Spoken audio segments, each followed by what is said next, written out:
Welcome, Pewter Report readers, viewers, and listeners to a brand new edition of the Pewter Report podcast, Energized by Celsius. It is a Wednesday edition of the show, and we are going prime time once again, mixing it up a little bit in the off season since we don't have as busy of a schedule. Still very busy, but in terms of being at the Bucs facility, we can mix it up a little bit. And that's exactly what we are doing. Today, we are going to talk about what's next for the Tampa Bay Buccaneers. The offseason has just begun. We obviously know that there's been a lot of discussion about head coach Todd Bowles. And as Pewter Report reported, that Byron Leftwich will be fired. It has not happened yet, but we still expect it to happen relatively sooner rather than later.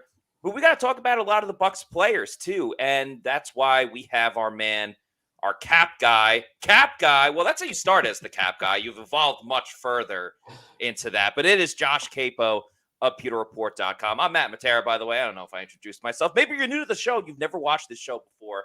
I'm your host, Matt Matera. Joined with me is my fellow colleague at PewterReport.com, Josh Capo. Josh, how are you doing, my friend? Thank you for joining us in prime time. I am well, Matt. Little tired, but thankfully Celsius is powering me through today. But having a good day overall, yeah. Awesome.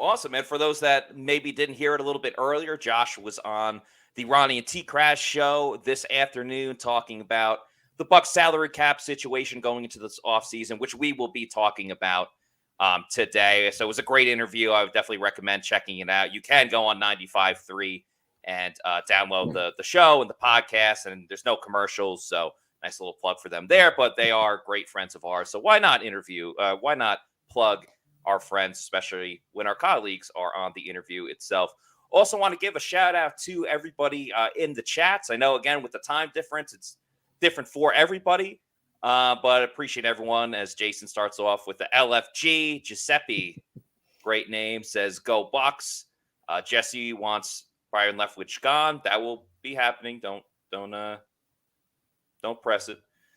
Mr. Smith, what up, fam? Go Bucs. Shaggy, always in the comments. Still chilling the bubbly for the lefty termination announcement. For the record, when Byron gets fired, I'm not going to be like celebrating, doing a cheer. Like someone lost a job. It's just, we reported it. We think it should happen. But, we're not going to be doing somersaults for it. We're just doing our job reporting the news. TT with the question. Peyton is interviewing with the Panthers and not with the Bucs? Question mark. Well, the Bucs have a head coach, Todd Bowles. They have not fired Todd Bowles. Yep. He is still their head coach. And I don't know about you, Josh. I think, one, there's no way Sean Payton's actually going to go to the Panthers because the Saints still own his contract rights and they're not going to let him go to a divisional rival. I personally just think this is a perfect way for the Saints to drive up the bargaining price to when a team wants Sean Payton and they'll have to trade him. They're already asking for a first-round pick, but why not try to get like a top 10 first-round pick or a first-round pick in this year's draft and next year's draft? So smart move by the Saints. Sean Payton doesn't go anywhere without the thumbs up by New Orleans. So that's Absolutely. why. Yeah, so that's why that he is doing that. Let's get into, Josh, I would love to get your opinion on just the overall situation. As we said at the beginning and as we said on other shows, looks like Byron Leftwich is going to be out of here. Pewter Report reported that they are expected to fire Byron Leftwich. So that means that there's a replacement coming in. And I think the big question going in, I said it on yesterday's show, and I want to get your thoughts about it. I think the Bucs really have a tough balancing act when it comes to Jason Licht and especially Todd Bowles. You get one shot, Eminem, one opportunity to seize everything you ever wanted, as the song goes in 8 Mile. You have to get this right, but you have to get it right on a couple of different layers. It's almost like playing a video game. You start with like level 1. Hire an offensive coordinator that will convince Tom Brady to come back. Level 2. Hire an offensive coordinator that will make the offense better than it was last season, which probably should be level 1. And then level 3, hire an offensive coordinator that even when Tom Brady retires the year after, he's probably only coming back for one more season, hire an offensive coordinator that can work with whoever the next quarterback is going to be, whether it's someone else in the draft, Kyle Trask, another veteran free agent. So there's a lot of layers to this. Just your overall thoughts about that situation with the Buccaneers. Any recommendations for anyone that you would want, or specifically what you want to see adjusted for the Bucs offense going into next year, regardless of who's calling the plays? That's very layered. I think you said, I'll start with level 2, because I believe you said an offensive coordinator who can elevate over the offense this year. I think that's going to be the easiest bar to clear, right? Yeah. They were not good this year. Yeah. I don't think the offensive coordinator is the one who's going to have to convince Brady to come back. I think that's really on Jason Licht and ownership, the Glazers. I think, and Todd Bowles, of course. I think those are the ones who are really going to do it. I think that whoever they choose as offensive coordinator would have to be somebody that Brady is intrigued by, and that he comes from a tree or a family where Brady feels confident that he can execute that offense at a high level. As far as names go, I know we at Pewter Report have kind of thrown out 2 that are pretty ensconced in what we think may happen, which is Todd Monken from the University of Georgia, and then Bill O'Brien, who I think is currently at Alabama. Correct. But formerly, is in the Patriots organization as an offensive coordinator for them, and he was the head coach of the Houston Texans. The kind of wild card name that I threw out earlier today now may have already been it may have already been like dismissed. I would love to see somebody like Mark Brunell. Brunell is currently the quarterback's coach in Detroit under Ben Johnson, who is the offensive coordinator. And what they were able to do in Detroit this year, they were a top 4, top 5 offense in the league with Jared Goff at the helm. He had one of the best seasons of his career. Brunell was his quarterback's coach. So I would love to see something like that. What I did not know, and somebody pointed out to me on Twitter, is apparently Mark Brunell was one of the most vocal opponents of Tom Brady's Deflategate. Josh, I was about to say, as soon as you said Mark Brunell, the first thing that popped into my head, and I remember, a lot of people remember this, Mark Brunell, I believe, was on one of the ESPN. ESPN shows, and he was like in tears being like, it's disrespectful to the game of football. And he like had tears in his eyes being like, I don't know how anybody could try to gain an advantage like this and desecrate the great game of the NFL. So one of the levels we talked about of attracting Tom Brady back, I don't know. I don't know if Mark Brunell. He's probably not going to be the next offensive coordinator of the Tampa Bay Bucs. So, but like I said, just coming from that kind of that tree and with Johnson and what they've been able to do, the creativity they've had in Detroit, not just in terms of their passing attack, but also their run game has been extremely effective all year. And I'd have to go back and double check the stats, but I think they were one of the best, one of the most frequent play action teams in the NFL. And I think we've widely reported it. I know former Pewter reporter John Ledyard has been all over how good Tom Brady is from play action all season long, and yet the Bucs were like 31st or 32nd in running it. So somebody of that ilk, a high-end quarterbacks coach that's coming from a pretty impressive offensive system, kind of how Ken Dorsey was elevated in Buffalo this year. That would be what I'd be looking for there. I appreciate the suggestion. I also find it so funny, and I know the Bucs aren't searching for coordinators yet because they still have to make the announcement that they're firing Byron Leftwich. But I find it so funny. There's obviously teams right now that are looking for a new offensive coordinator. The Jets and the Patriots both in the AFC East, and then the Chargers obviously let go of their offensive coordinator not long after they were eliminated from the playoffs. And you already hear the Jets have interviewed this person, or they're talking to this guy. Nathaniel Hackett was someone that spoke with the Jets. And then the Patriots have a completely different list of people that they've talked to. So I just think it's going to be really interesting. A lot of people are going to want to talk to Todd Monken. A lot of people are going to talk to Bill O'Brien. He's one of the guys that was linked to the Patriots as well. So I just think Bucs fans have to brace for too. You might not get, I'm going to say the big three of Monken, Bill O'Brien, or Frank Reich. So just go in with an open mind. If you don't get those three guys, it doesn't mean that the season's over. There's a lot of great assistants with Kyle Shanahan and Mike McDaniel in Miami. Like, there are other people that are suitable and capable of doing the job and making the Bucs offense better than it was last season. So that's why I appreciate when you go with someone like Brunell that I don't think not everyone is having on the top of their head, and Right. not everyone has previous history with Deflategate being upset at Tom Brady. So, there's going to be a couple other people out there. We have a super chat from Giovanni Perez. Thank you very much, Giovanni, for the $5 super chat. He says, TB12 or not, the main priority for the new offensive coordinator should be developing a respectable running game. Anything than the atrocity we had to watch this season.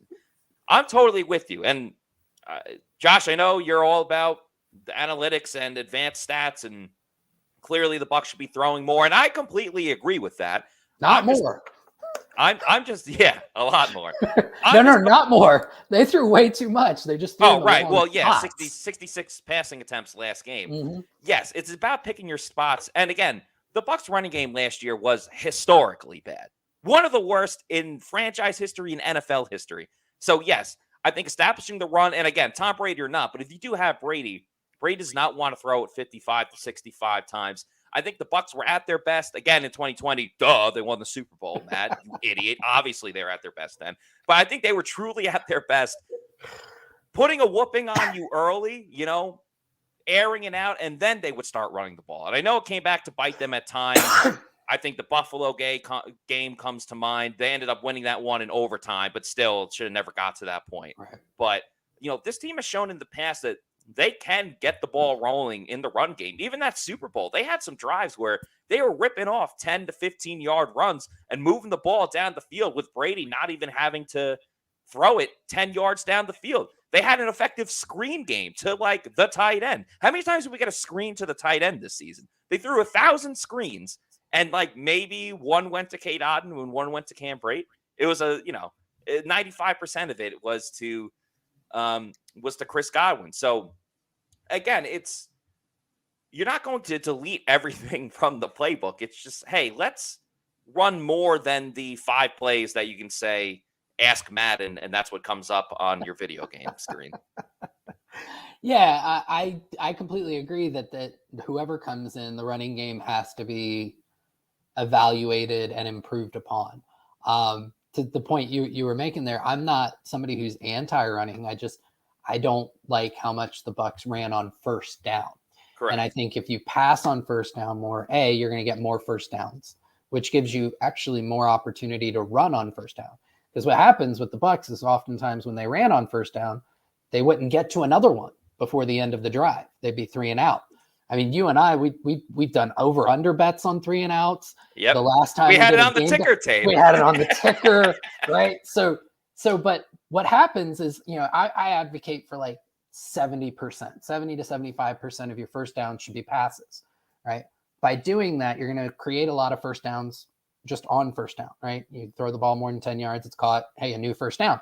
But if you have 2 to 3 to 4 first downs on a drive, you run one of them. Okay, now you've run the same amount of times as if you go 3 and out because you ran, the very first one. The other thing is, all of those passes don't have to go for a first down, but generally they're going to pick up between 5 yards or more. And that's considered a successful play on first down when you're getting half the yards you need to convert a new first down. And now you're in 2nd and 5. Okay, if you run for 2 or 3 yards, that's not necessarily a terrible play. Exactly. Second and 3 or 2nd and 2, you run for 2 or 3 yards, you actually have a new first down. But the other thing that it does is on 2nd and 2, 2nd and 3, you've opened up the entire playbook, and the defense can't sit on anything, right? Because 2nd and 2 is a great spot for a shot play. So they've got to respect that. They've got to keep 2 safeties back. You got to keep guys out of the box. And that leads me to the second point on the running game, which is, finding a running game that doesn't bring everybody into tight splits where Chris Godwin is attached to the line basically after motioning over behind the tight end, and asking Godwin and asking Cam Brate and asking Kate Otten to block edge defenders, which they're not good at. And those are the guys who are oftentimes blowing up the play at the line of scrimmage. Yeah, I think a lot of the time this season, there were formations that we just absolutely hated seeing for the big reason of it was just too tight. Spread them out. You got 4 great wide receivers. Spread them out. I'm not saying they have to go 4 wide every single time, but it's just too tight in the box. And that's why you saw it really hurt the Bucs. I think the first game that comes to mind is when they lost to Pittsburgh, where they had losing that game and everything was so tight and they couldn't convert on 3rd and 4th and shorts, and then losing to the Panthers. Was that the week before or the week after?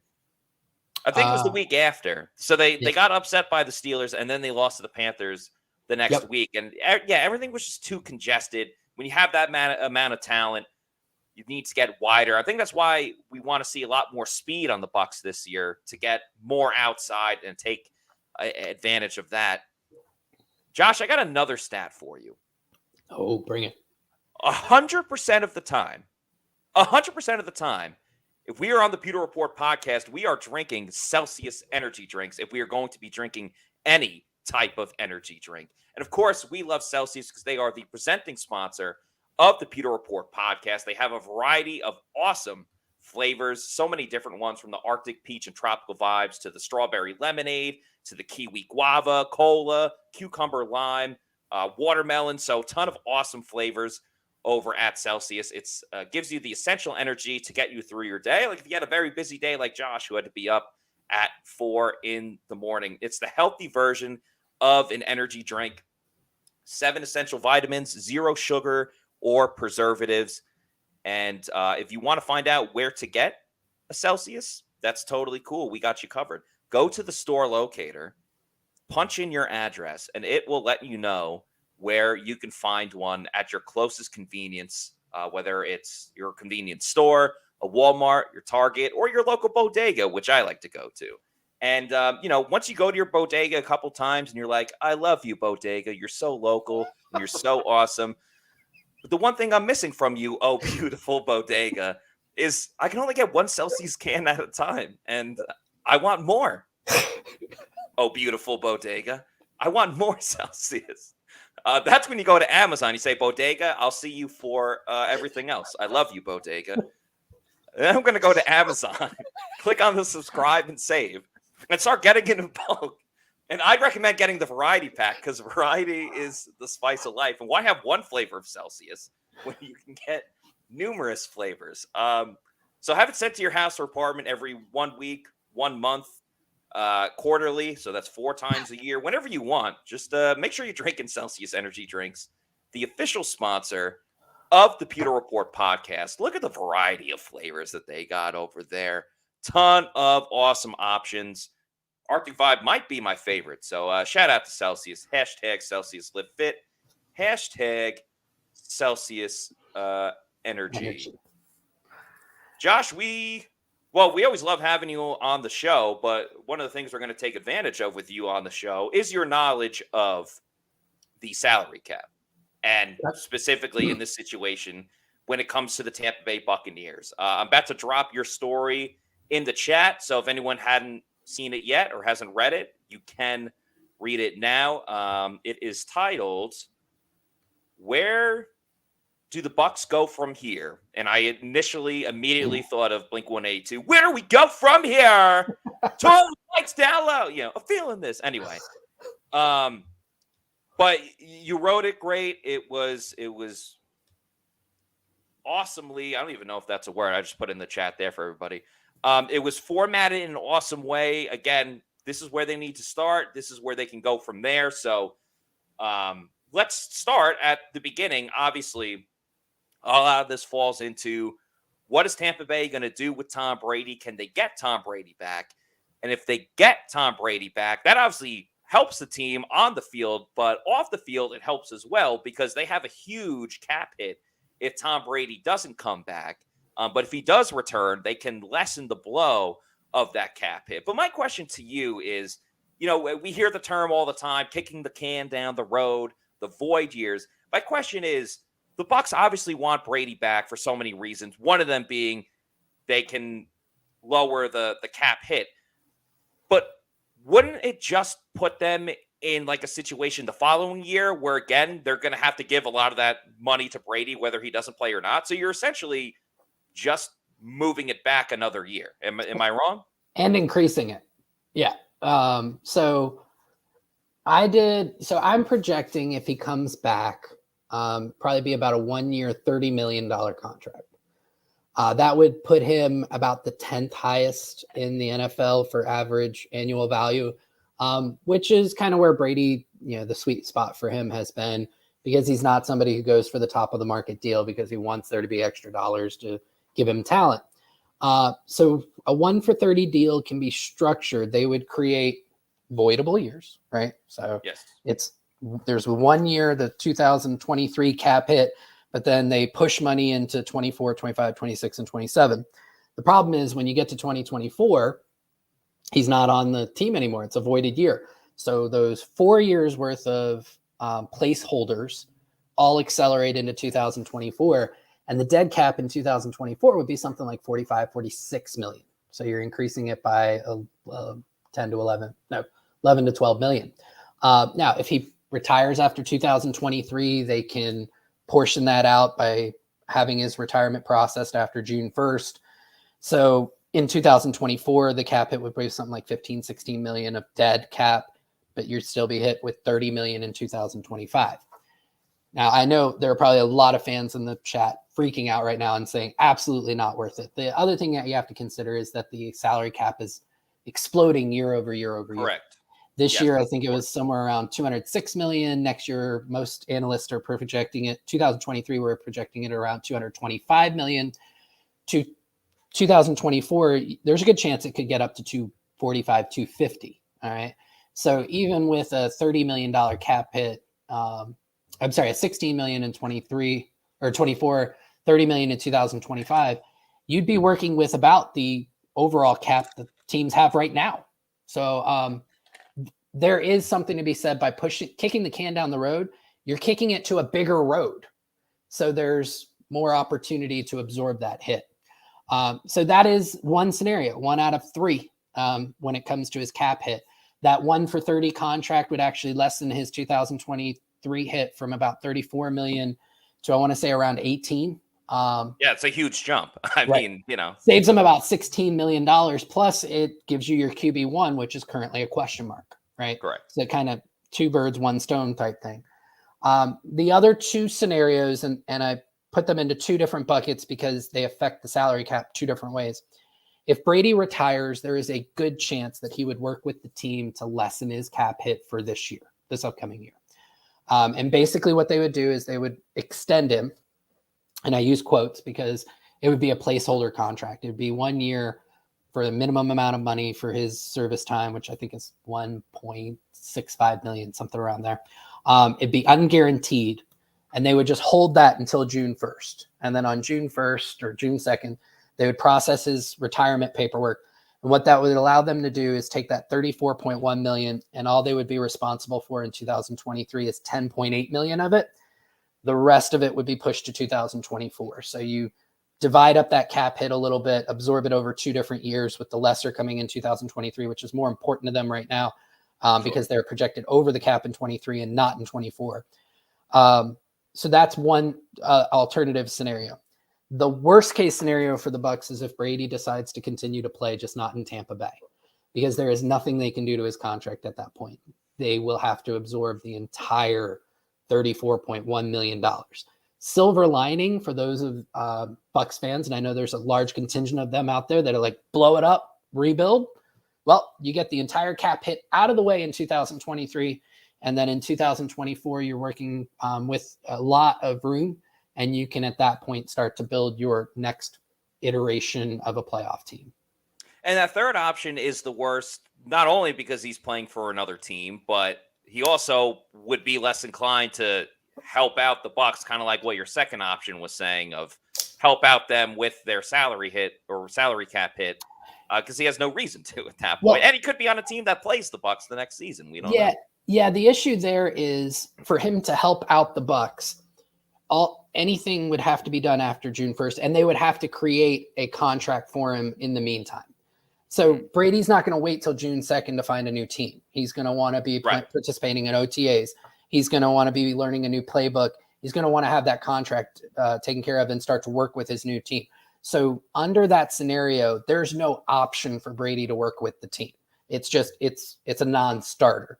So if he decides to play and it's not with the Bucs, that's it. The full $34 million is absorbed.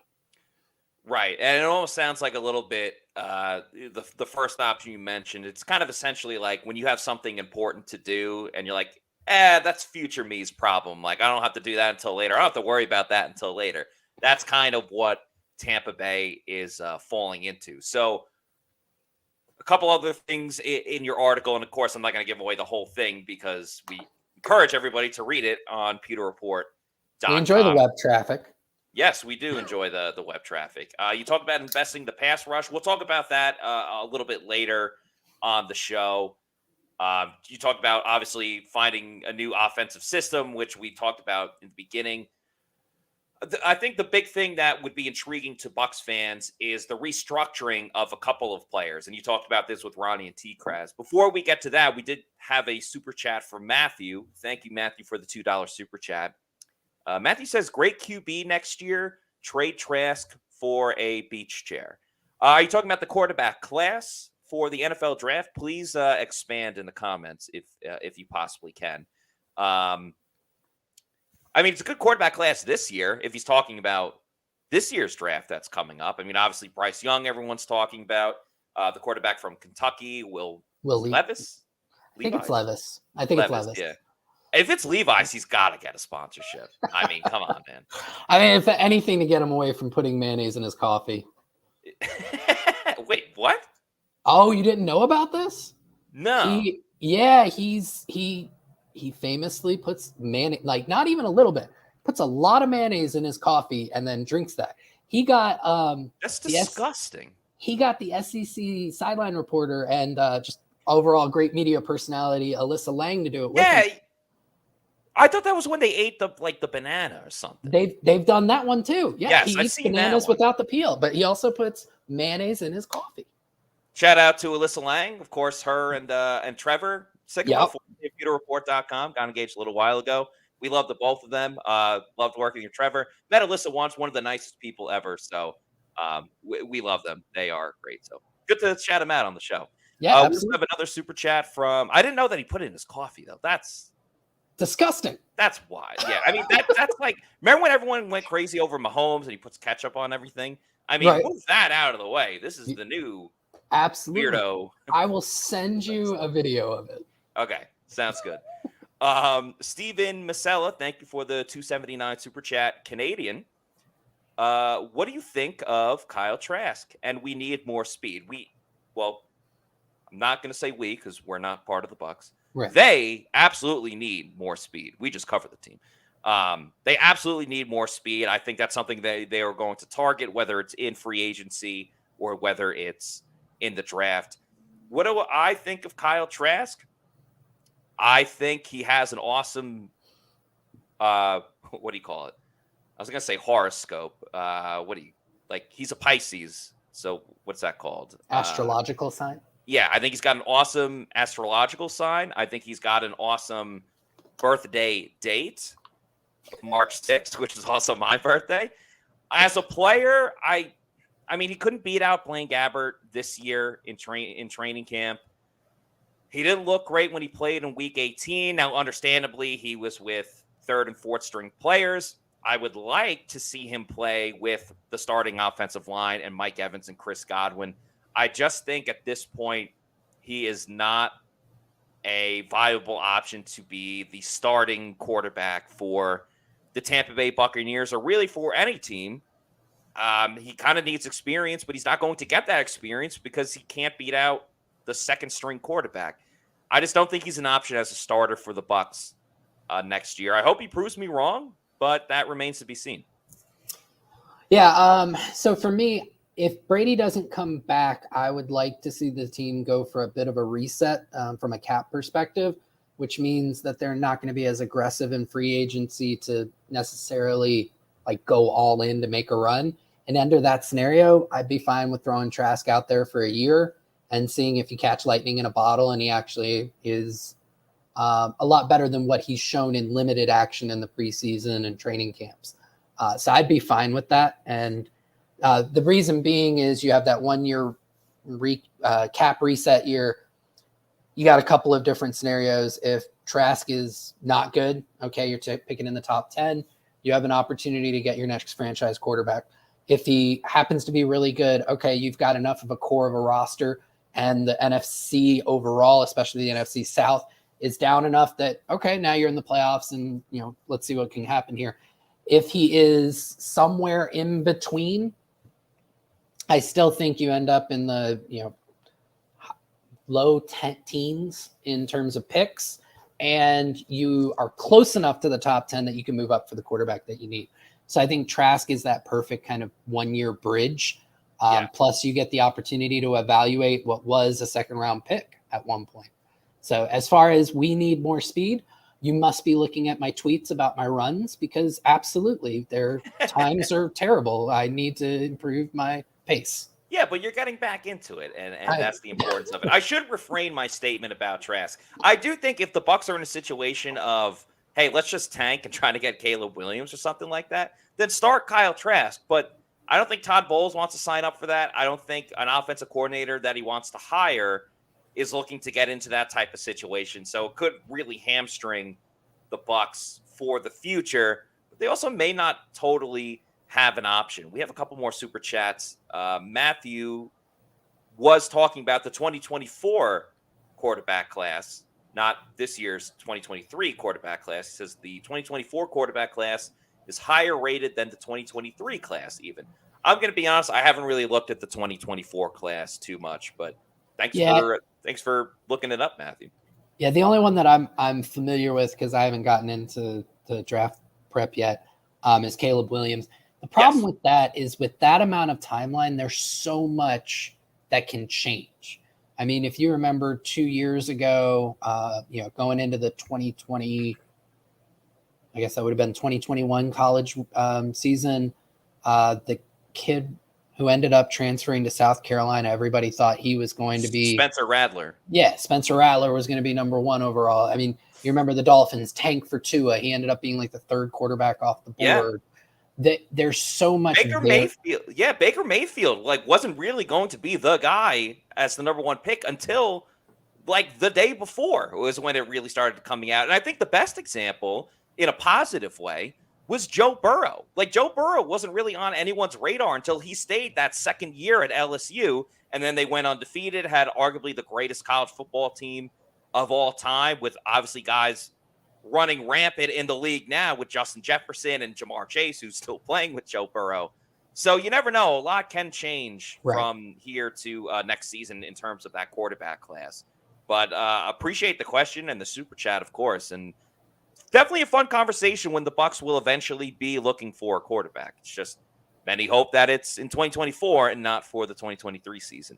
We got another super chat, a $4.99 super chat from William Butler. Thank you as always, William, and thank you for the Hasbulla cover picture. I always appreciate that. Who doesn't love Hasbulla? Anyway, William says, and I think also William's from Long Island, so shout out to that as well, William. Anyway, did the Bucs really not bring Gronk back after he stated he wanted to after Thanksgiving? Stroud said it on the Rich Eisen show. I did see that. There were some of those reports. As far as why the Bucs didn't bring back Rob Gronkowski, I'm not totally sure. I don't know from a financial aspect. I know obviously Gronk wouldn't play for free, but I think the Bucs probably could have made it work. I think Tom Brady would have loved to have Rob Gronkowski. I'm not totally sure as to why they didn't offer him a spot on the team, unless they were worried about stunting the growth of Cade Otton, but they clearly didn't care about that the season before at outside linebacker with Joe Tryon-Shoyinka when they kept rolling out an injured JPP. So I don't think it had anything to do with, hey, we really love what Cade Otton's been doing. Obviously, he had some big moments, but even at the end of the season, Cade Otton kind of tapered off. I think the Bucs would have loved to have Gronk. Yeah, it's perplexing. The only thing I can think of is that it was extremely surface level. Gronk's like, hey, I might be interested in coming back. And it just never got that far. The big thing if he's saying around Thanksgiving that he has an interest in coming back, I guess that would have gotten him ready by the playoffs. But I mean, you're talking about a ramp up in terms of getting his body ready, getting back into his playing weight. There's a lot that goes into that. I do think that probably would have meant that he was ready for the playoffs, but he probably wouldn't have been involved in any of the final part of the season. It would have been on the practice squad, I think. True. I think another thing we really have to factor in is that we're just hearing this from, Gronk's point of view versus, I'm sure if you ask Jason Licht and the front office of the Buccaneers, there's one side of the story, the other side of the story, and the truth. And I'm sure it wasn't as simple as Gronk was like, hey, I want to play. All right, Gronk, we'll have you in, and you'll start playing on Sunday. So, yeah, I'm with you there. And I don't think people realize, and it probably doesn't help that, for example, Ryan Jensen, he practiced for 3 weeks before he started the playoff game on Monday night. There's just being in shape, and there's football shape, and Gronk understands that. So it wasn't like Gronk was just going to come in the day after Thanksgiving, and even though the Bucs would have played that Sunday, but come in after the game and be ready to go in a week. There's obviously there's a whole level. There's levels to this. Levels and layers is the topic of tonight's show. Cam with the 199 super chat. What key positions for this year's draft? I assume you're talking about the Buccaneers, of course. I think this is an open-ended question because it depends on a lot of things, which, the contract restructures and potential cap casualties that could happen this offseason. Free agency obviously happens before the NFL draft goes on, so the Bucs will address some of these question marks in free agency, and then you get to the draft. So that's why I think it's open-ended because, for example, you look at the cornerback position. If the Bucs aren't able to re-sign Jamel Dean, who you have said, Josh, has played himself out of probably a contract here in Tampa Bay, and say it doesn't work out with Sean Murphy-Bunting, the Bucs could be looking at a veteran corner that's been around the league for a while that they want as their number 2 if they don't trust Ian McCollum. Or maybe they end up taking a corner early in the draft and try to groom him to be the number 2. I think, again, offensive tackle could be a big position that they're looking at this year. Inside linebacker, if Levante David doesn't come back. I don't want to name like every single person, every single position, but I'm just trying to say, I really think outside of maybe 1 or 2 positions, everything is on the board for the Bucs in this year's draft. It'll just depend on what they decide to attack in free agency and then what they go for in the draft. Yeah, I guess, rather than saying what are the key positions for the draft, you can say where are the current holes just based on this moment in time in terms of who they're about to lose to free agency, because we have no insight on who is absolutely going to be retained at this moment and who's not. So just looking at the starters, you mentioned inside linebacker, Levante David is set to be a free agent. Defensive tackle next to Vita Vea, because Akeem Hicks is set to be a free agent. Cornerback next to Carlton Davis. Safety, because all 3 of the safeties behind Antoine Winfield Jr. are all set to be free agents in terms of Mike Edwards, Logan Ryan, and Keanu Neal on the offensive side of the ball. Quarterback, that's a pretty big one. So all of those could be potential draft targets depending on what they do in terms of re-signing their own players as well as signing external free agents. Then when you look at depth, I think offensive tackle where you could cut Donovan Smith, I think it's probably a conversation that will happen. Whether it does actually occur or not is another thing. But even depth behind him, because Josh Wells, unfortunately, he's supposed to be there for when other guys get injured, and God love the guy. He just gets injured himself. Like when he fills in, he falls down. Like it's unfortunate. So they have to start looking at that swing tackle position.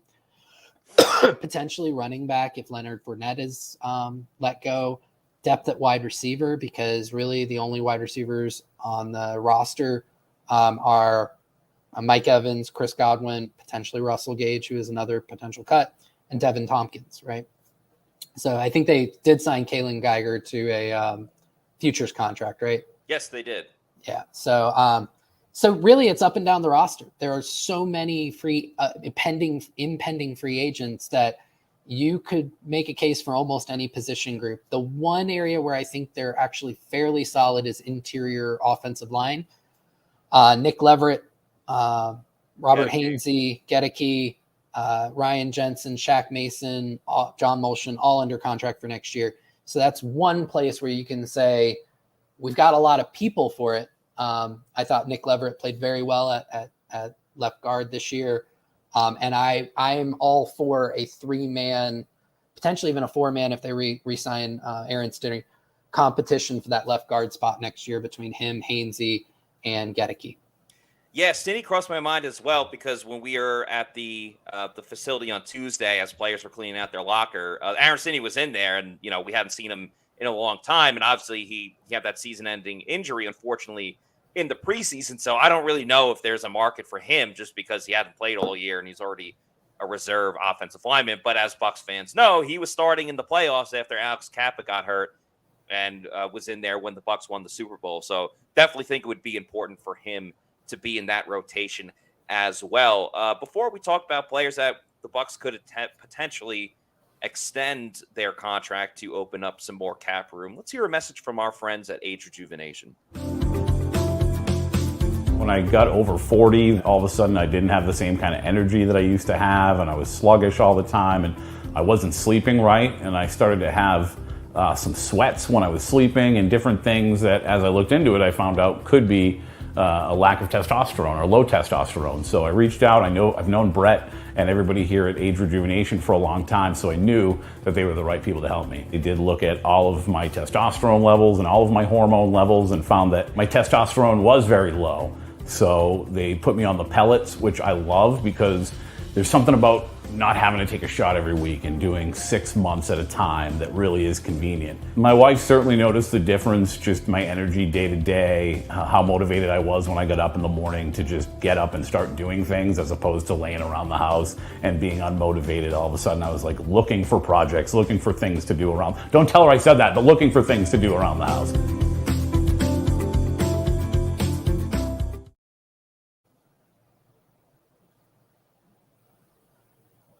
Have better sex using Age Rejuvenation. You see John Gilmore, former Buccaneer who was on the Pewter Tailgate show with Pewter Report this year. He speaks very highly of it. He looks like he could still play football. Scott Reynolds, PewterReport.com. I know you've heard of him. He's talked about how much it's helped him, how he's lost some weight from it and just, not as tired all the time, not taking those midday naps. So check out Age Rejuvenation. They got testosterone therapy, peptide therapy, stem cell therapy, and even more. And so check out how it can help you, agerejuvenation.com.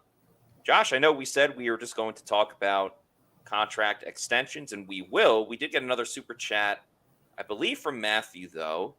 So, again, if you super chat us, we will answer it as quickly as you put it in there or post it on there. And we just have a lot of awesome comments, so I'm trying to find it at the moment. But it was about the defensive line. Yeah, here it is from Matthew. Thank you again, Matthew. Is Hall, JTS, Gedeke, Keith a bust? And then he says to unload Donovan Smith. I think it's way too early to make any type of decision on if this draft class is a bust or not. It's funny. The other day, I was having lunch with our intern, Adam, and we were going through some of the recent draft classes with Jason Light. And listen, you're not going to get every single pick correctly, but you look at some of the Bucs draft classes, like the year they got Jordan Whitehead in the 4th round. And, the one in 2020 was very top-heavy. And Antoine Winfield Jr., and those were exceptional, and it tapers off after that. You got to give it, I think, at least 3 years before you truly make a decision on that. Yeah. So I think including Keith in any type of bust conversation, I think we need to really define what a bust is, because Keith was a sixth or seventh round pick, right? Correct. I think it was sixth. Yeah, sixth round pick. If a sixth round pick makes the roster, he immediately is not a bust, right? Because at that depth of the draft, you're hoping you can find guys who can just be depth pieces. Not only was Keith a depth piece, I mean, he was on the field for quite a bit. Like he logged significant snaps. And really the only thing they asked him to do is block. And he was a decent blocker. So Keith can never be a bust just by virtue of his draft status. I can show you a ton of guys who were drafted in that round who don't even make it to their second year. There are a lot of guys who don't even make it to the first year. They don't even make the final 53-man roster as a sixth or seventh round pick. So let's throw him out. Gedeke had an atrocious season. I think everyone, including him, would probably admit that. You also have to consider the context of moving from the right side to the left, from tackle to the left guard, and then being thrown in as a starter on a team that had Super Bowl aspirations. I personally thought he was overdrafted because he was taken in late in the second, I think. I think I had a fourth round grade on him. But offensive linemen typically don't do well if they have to start their yes, I will say Ryan Leaf was a bust. Yeah. Offensive linemen typically don't perform well, especially guys who aren't even first rounders in their first year in the NFL. So the jury's still out on him. Logan Hall, I'm concerned. And it's not so much like defensive line is one of the hardest positions to come in as a rookie, but he was just getting manhandled.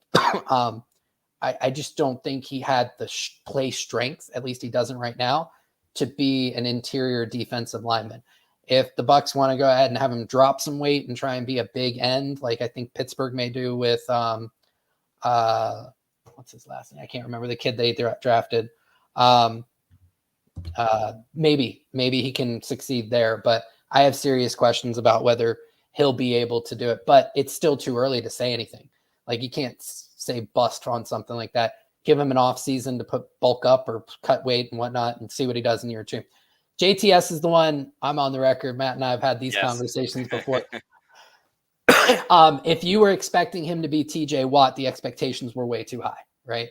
He was a 32nd overall pick. He was a project. He missed his last year of college. His first year in the NFL, they threw him in a whole bunch of different positions, so he didn't get a chance to really log a ton of snaps and start to learn how to play edge. But if you look at what he did this year, he was one of the best coverage edges in the NFL. And I know you say, well, that's not really his job. In Todd Bowles' system, that's a big part of his job. He ranked in the low 30s in pressure, in pressure rate, in pass rush win rate, in total number of pressures. So at that, he's a high end too. So if you're talking about a guy who was taken late in the first round, who is a project, who in his second year is on a consistent snap-to-snap basis, winning at the same rate as a high-end number 2 edge, that to me is a successful pick. Plus, there's opportunity for him to grow more. A lot of edge rushers don't make the jump till year 3. He's coming up on year 3. The one thing I would want to see, and I know a ton of Bucs fans want to see, and I know Scott Reynolds absolutely wants to see, is him start to wrap up, because everybody looks at the sack numbers and goes, oh, he's not good, right? He only had 4 sacks, I think, on the season. He legitimately had his arms around a quarterback like 6 other times. He could have had 10 sacks, right? He's just got to learn to wrap up. And that's typically an easier thing to learn to do than to learn how to consistently win against NFL offensive linemen. And that's one thing that he's actually doing fairly well. Josh, you couldn't have set it up any more perfectly. One of the videos that we didn't get to on yesterday's podcast was Todd Bowles, or maybe we did, but I'll play it again anyway. Who cares? It's an important thing that the fans should know in case they missed it. Todd Bowles was asked about the pass rush, and he essentially said that he wanted more from just the 4-man pass rush and outside linebacker. And then Pewter Report's very own Scott Reynolds asked Todd Bowles about JTS, and this is everything that Todd Bowles had to say. No, I don't think it was great. I think we were similar the last 3 years in numbers, or at least within 3 or 4 of number-wise, but they all came from different guys. I think when your nose is your leading sack guy, I don't think the pass rush was good enough. We fell off some, we missed some, but they came from a multiple group of people. You want to be able to get there with 4 so you can play more coverage. I thought we got better from a pass defense standpoint in that aspect, but we can also rush the passer better. If the situation becomes available, we definitely need more sacks from that position. That's one of our money positions where we count on sacks to come from, the majority of them anyway. So hopefully Shaq comes back okay. With a 3rd year, Joe can be better at that. Nelson, hopefully we can get back, and Carl stepped in nicely, but we need more production from a sack standpoint out of that position. This year, where is his ceiling, do you think, heading into year 3? I think he can get a lot better. He fell off quite a few sacks. Like you said, he finished close, and he might have missed more sacks than he made. And if he makes those, he's fine. And we got to work on him finishing at the top of the rush, especially falling off the quarterback. I think he leaves his feet too early.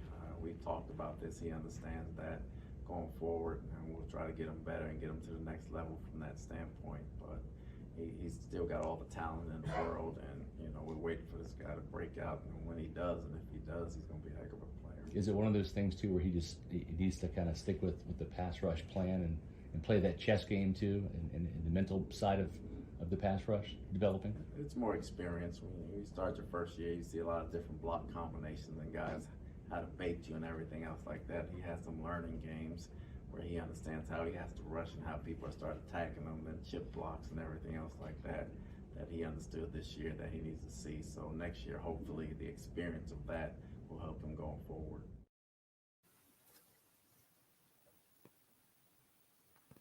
I know Bucs fans are unhappy with Todd Bowles for his coaching style this season and the fact that they went 8-9, 8-10, if you can count the playoff game. A lot of people are unhappy with the way that he speaks as well. As Rich says, I play him talking to put my kids to sleep. Revisionary Enterprises says, Mr. Exciting. Tyler gives the snooze emoji. So as does John V. The other thing I wanted to say, I was talking about the draft class before. Obviously, Hall and Keefe, some of the guys that Matthew mentioned earlier, they're the 2022 class. JTS, of course, the 2021 class. I just wanted to read a couple of the draft classes where there's still core players on this team. Going back to 2018, Vita was the first-round pick, Vita Vea, of course. Then it was Rojo. They had 3 picks in the second round. Rojo, MJ Stewart, and Carlton Davis. I don't think Bucs fans remember. Carlton Davis was drafted after MJ Stewart, and Carlton became the guy that he is today. Alex Kappa was in the 3rd round of that draft. Jordan Whitehead was the 4th round. Justin Watson, and then Jack Sitchy in the 5th and 6th. You look at the 2019 draft class. Devin White in the 1st round. Sean Murphy-Bunting, Dean in the 3rd. Mike Edwards in the 3rd as well. Anthony Nelson in the 4th. Matt Gay in the 5th. Scotty Miller in the 6th. And then defensive tackle Terry Beckner Jr. in the 7th. And then the 2020, again, very top-heavy with Tristan Wirfs and Antoine Winfield Jr. in rounds 1 and 2. Then Keyshawn Vaughn in 3, Tyler Johnson round 5. Sorry, the Bucs did not have a 4th round pick that draft. Khalil Davis, Chappelle Russell, Raymond Calais. Then you had JTS, Trask, Robert Hainsey, Darden, Britt, Wilcox, Grant Stewart.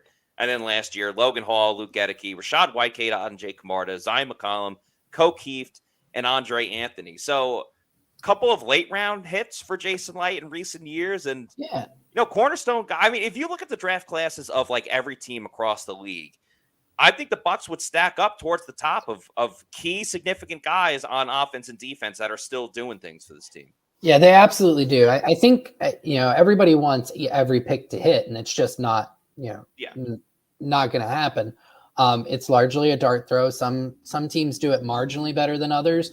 I think the only one where they've shown like a statistical variance in terms of like over a standard deviation is Mickey Loomis with the Saints.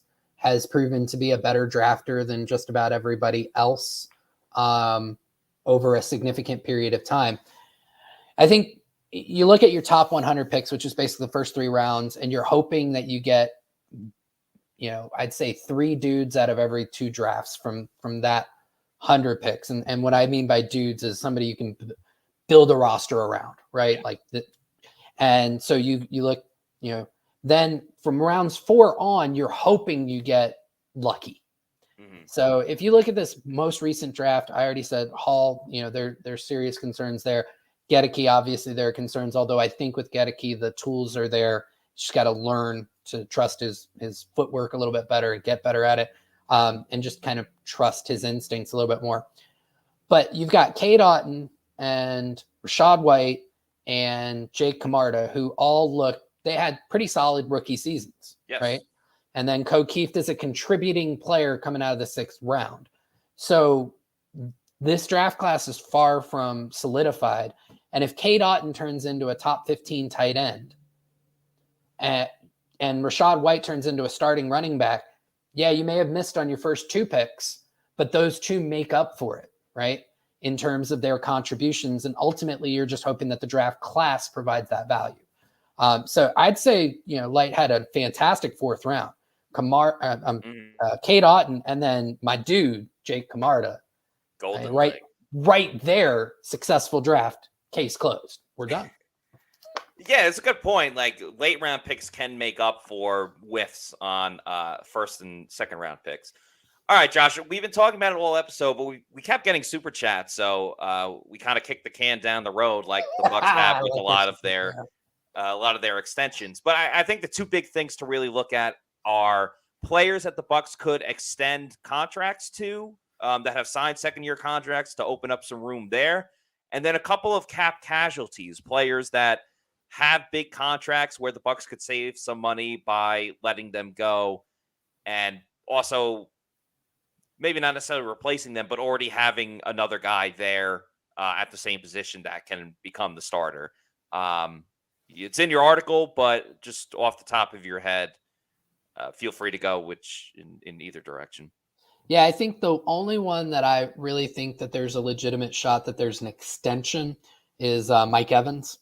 He's about to play on the last year of his deal. I want to say he's $23.7 million cap hit, right around there. I could see them giving him an extension. Kind of the going rate for high-end wide receivers at this point is $20 million a year. So I could see the Bucs giving him like a 2-year, $40 million deal. And the way that would end up getting structured is they could lessen the cap hit from 23.7 to like 16.7, save $7 million off of 2023. And in that scenario, I think I get like 30 million of the 40 is guaranteed, and basically means that he'll definitely go through that whole contract. As far as cut candidates, I think there are 4 to 5 that there will be conversations about. And I think, at least 3 of them would end up happening. Ryan Suckup, I think Todd Bowles went on record today as saying, like, we've got to be able to make longer kicks. And if that's the case, Ryan Suckup's just not your guy. And there's an opportunity to save $3.25 million if you cut him. I think it only ends up being like a $750,000 dead cap hit or something like that. I think there are going to be conversations about Donovan Smith. So he's entering the last year of his deal. It's a little over 17 million, and they save just, I think, 50 grand under 10 million if they cut him.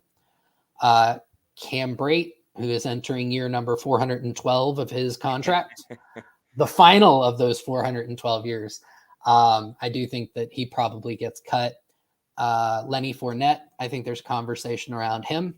Yes, he just signed his new deal before this past season, but the Bucs can save about $3 million if they let him go. His cap hit's set to be $8 million, so you eat 5, but you free up 3. And then the last one, and this is the one I'm really advocating that they don't do, is Russell Gage.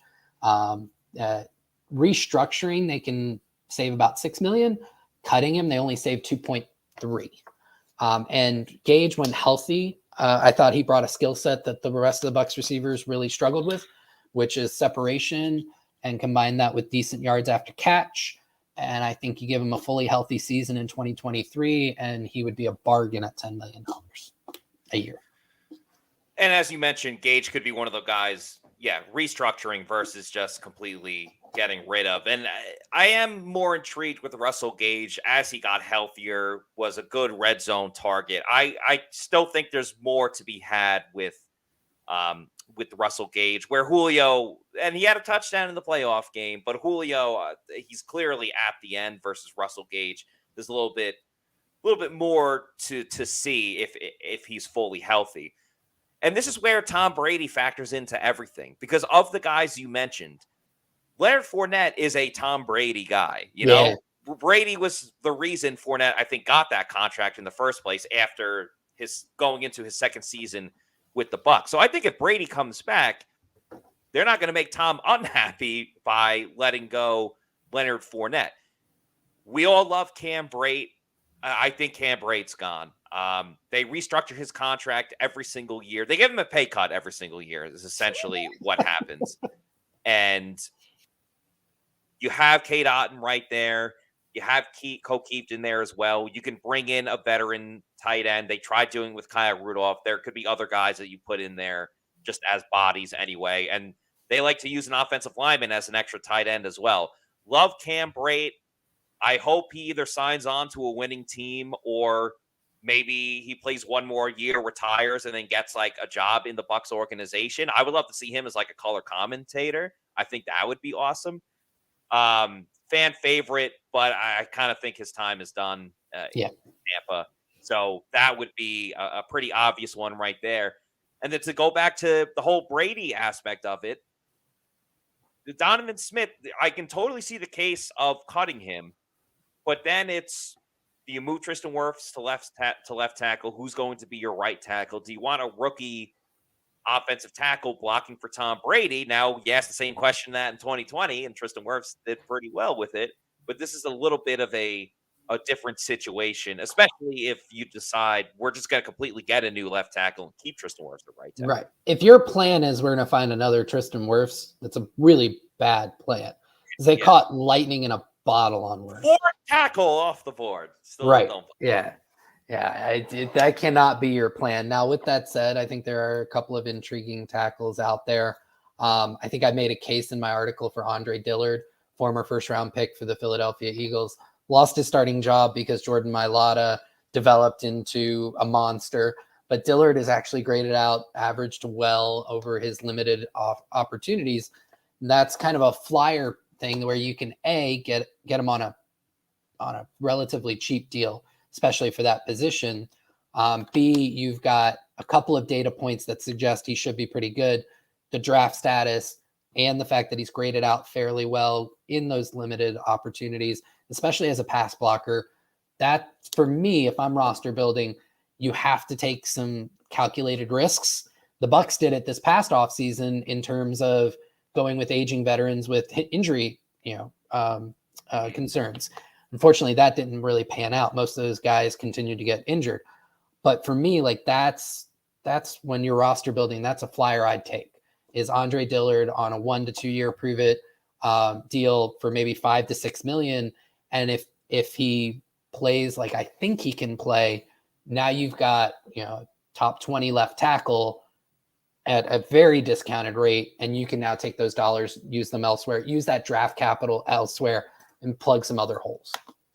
Yeah, you're always going to have to take a chance or take a risk, a gamble when it comes to bringing in a new free agent. The last one I didn't mention that you talked about, Ryan Suckup. I think you can find a kicker with longer range, still be just as accurate for a less amount of money. And it also felt like Rachaad White gave it away that Ryan Suckup could be gone because Rachaad White was saying goodbye to the number 29. It looks like he's going to have a different number next year. People were like, what number is he going to wear? Well, he was number 3 at Arizona State. That's the number that Ryan Suckup wore.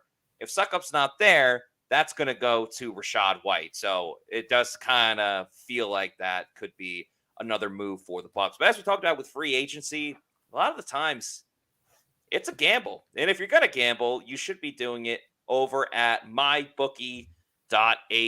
It's a new year and a new you, so give yourself a fresh start with MyBookie. Whether you bet to earn or to make the games more exciting, MyBookie gives you the most for your money with their redesigned deposit bonus. Just use the promo code PEWTER, that's PEWTER, on a deposit of $50 or more to receive a cash bonus instantly to your MyBookie account. Using this bonus is simple. Bet your deposit amount just once, and you're ready to cash out. It's no strings attached with MyBookie. Bet on the NFL, UFC, or play for a share of big cash prizes in the weekly online blackjack tournament. With so many brands to choose from, you need a platform that makes it simple to bet and win, like mybookie.ag. Bet anything, anytime, anywhere with MyBookie. You can also double your first deposit bonus up to $1,000 with the promo code Pewter. That's PEWTER. Even if you learn from Plan City Math, you know that is a heck of a deal. So start getting those bonuses with the promo code Pewter, PEWTER, at mybookie.ag. As we close out the show, got a couple of comments. I think one of them was from John V asking me about, because I used to watch Todd Bowles a lot growing up watching the Jets, and he was the head coach there. Is that kind of what happened? Bowles had success the first season with the Jets. Had a really good offense with Ryan Fitzpatrick, but probably more importantly, you had Brandon Marshall and Eric Decker as your wide receivers. That was a great tandem. A solid defense. There were similarities in the sense of you had an aging team on both sides, and then once the Fitzpatrick situation fell apart, he never, the offense was never the same. A lot of the key players like Brandon Marshall and Eric Decker, they retired. So once the veteran guys started retiring, he wasn't able to get the most out of the team that he initially had, even though they went 10-6. So that was way better than what Tampa Bay did this year. Shots fired. Yeah, what a huge shot. He wasn't able to go back to the tap with those veteran players. It seemed like they had their moment. They didn't make the playoffs. It obviously was really hurtful. And then after that, the veteran guys slowed down for another year, and they didn't develop the young talent. So that's definitely something to worry about with the Bucs. He had the quarterback with Brady and wasn't able to get it done. So, Josh, to close that out, I'll just ask you, is Todd Bowles on the hot seat going into next season? Absolutely. Yeah, 100%.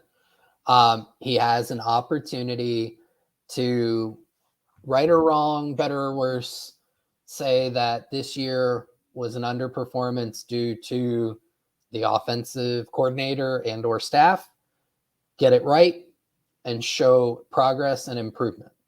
And if he doesn't do that, then I think there are serious concerns about whether he's going to get a third year. I 100% do. Now, if they don't get Brady and they don't go aggressively after another veteran quarterback, then maybe he can sell, I'm the guy to lead a rebuild. Yeah. No, that's fair. And so I think, again, as with almost everything else with this offseason, it will be entirely contingent upon Brady. And Sal, to your comment, that was a Rex team. Rex Ryan was the coach of the Jets before that. Rex brought in a lot of his own guys. I mean, Bart Scott, Jim Leonard, a lot of those guys were Rex Ryan guys, and then they had left, and Todd Bowles came in. Rex Ryan had the Jets offense that Rex Ryan had. I mean, obviously Mark Sanchez, everyone knew, but that's when they had Braylon Edwards, Santonio Holmes. So the offense was way different with Bowles there. I know he's a defensive coach, and it was his defense as well. Maybe not bringing in as many guys, but it was definitely, Todd Bowles had his own spin on the defense. But I hear you there. Some people asking about Sean Payton. Sean Payton's not going to the Bucs. It's just, it's just not going to happen. Yeah. And we'll end with this one from Julio Restina. Every Todd Bowles press conference starts with "Good afternoon." Also, everything is Bucs first Bucs. A lot of the time, it is the Bucs beating the Bucs. That's been the story before Tom Brady got there. They've had a lot of success with Tom Brady, but most of the times when they lose, it's not the other team was better than the Bucs. Just the Bucs really beat themselves, or the coaching kind of beat themselves. So obviously, changes and upgrades need to be made for next season. Before we sign off, just want to remind everybody to please like and subscribe our YouTube channel, Pewter Report TV. We're very, very close to 10,000 subscribers. We're less than 100 away, so would really love if you guys could subscribe. It's absolutely free. Just lets you know when we put out some new content. We had a bunch of videos up today, along with the podcast. Also, let us know how you feel about the 7 o'clock start time. We'll do the 4 o'clocks as well. Just want to mix it up a little bit in the off season. Sometimes the times work better for fellow people on the podcast as well, and we want to be as accommodating as possible. So feel free to put in the comment after this video whether you like the 4 o'clock, the 7 o'clock. We obviously want to do what's best for the fans, but we want to make sure we have everyone as available as possible as well. So love all of you Pewter people. Thank you to everybody. For Josh Capo, I'm Matt Matera saying thanks everybody for watching. We will see you tomorrow for another edition of the Pewter Report podcast. We'll let you know what time that is. Peace out.